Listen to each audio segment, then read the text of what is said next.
Regarding the latest chapter of the Blue Lock manga, I had a topic I wanted to talk about, and that's exactly the reasons why I think this Nigeria game is possibly the worst match in all of the Blue Lock manga.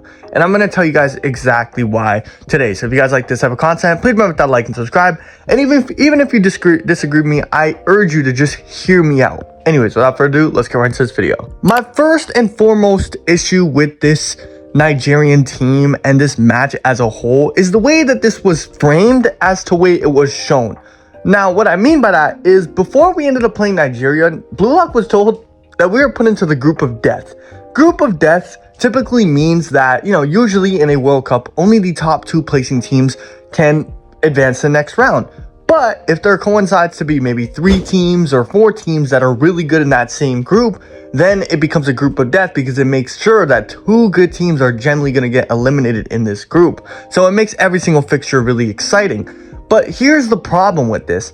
The fact that Nigeria were characterized as AFCON champions. Now, if you guys didn't know, that's the African equivalent to like the Copa America or the Euros, where all the African teams and African players go and play in that tournament to see who's the champion.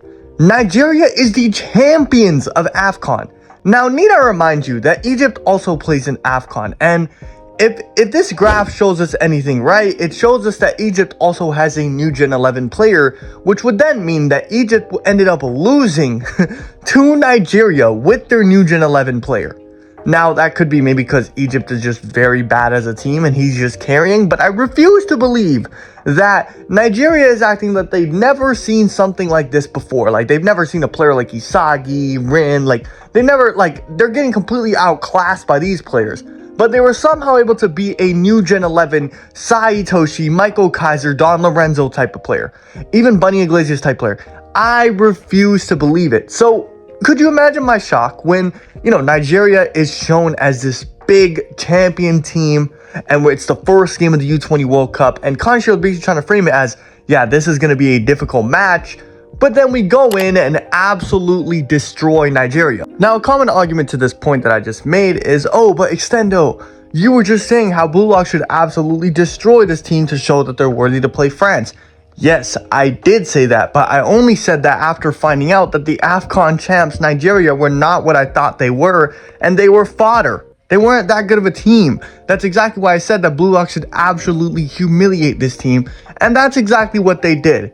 Now, here comes my second problem with this match. The second problem is the fact that this match just, quite frankly, has terrible pacing.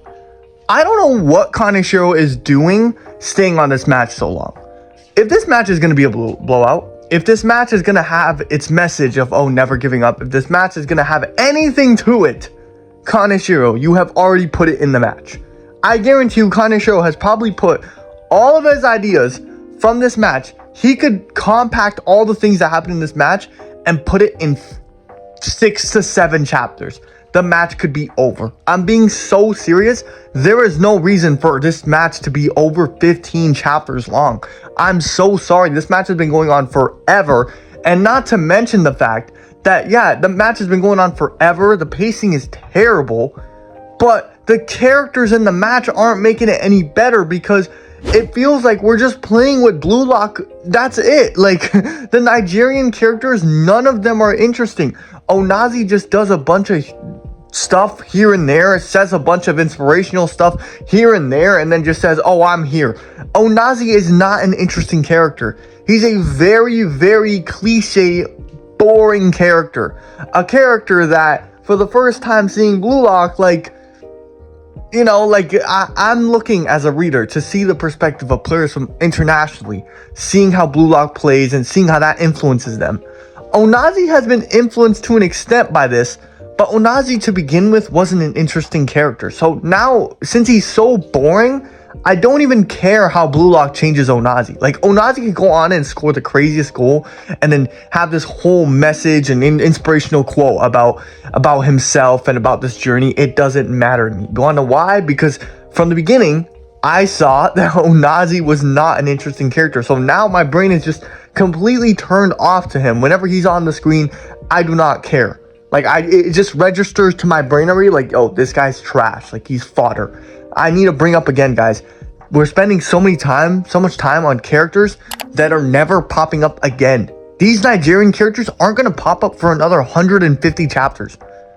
Maybe not ever. I don't think we're ever going to see Bello again in the series. You know, like, that's the thing.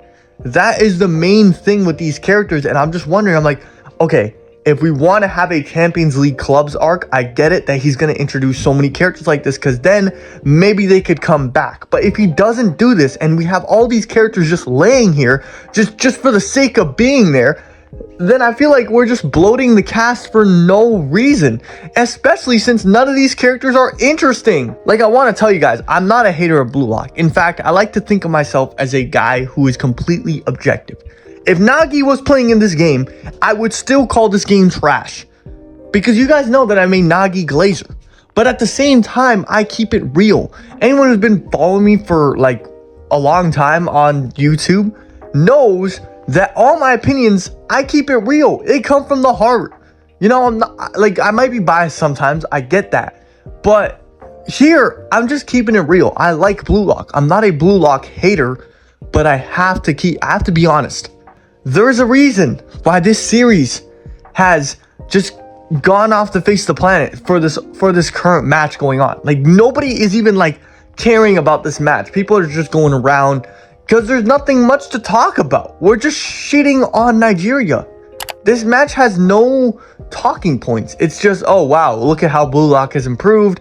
Oh yeah, Kaneshiro, you know what? I'm just gonna throw all these guys' development on you right now, so that in the France game, I don't have to do that and we can just go balls to the wall. But you're gonna have to wait at least 20-something chapters for that to happen while playing some fodder characters, and I'm gonna take some breaks, and it's gonna take so damn long to end this game.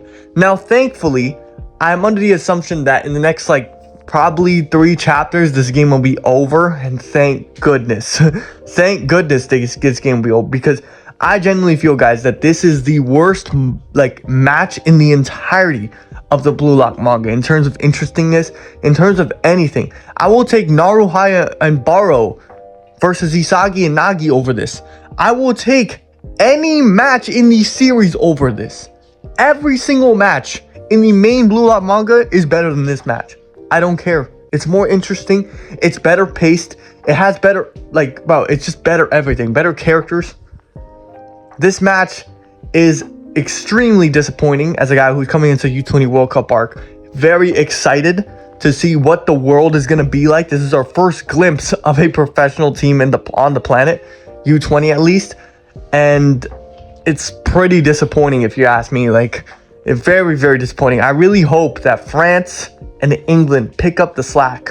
And I'm sure as soon as the France game starts, all the hype will come back. Everyone will be talking about Blue Lock once more.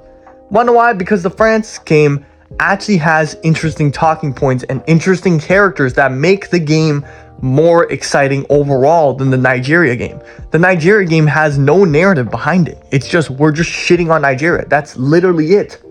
I just feel like the Nigeria game is very hollow, which is exactly why a lot of people like me feel a little disconnected from it at the moment. Like, we just feel disconnected because of the fact that the pacing is so slow and everything like that. But either way, that's beside the point. Let me know what you guys think down below in the comments about my criticisms, about my points.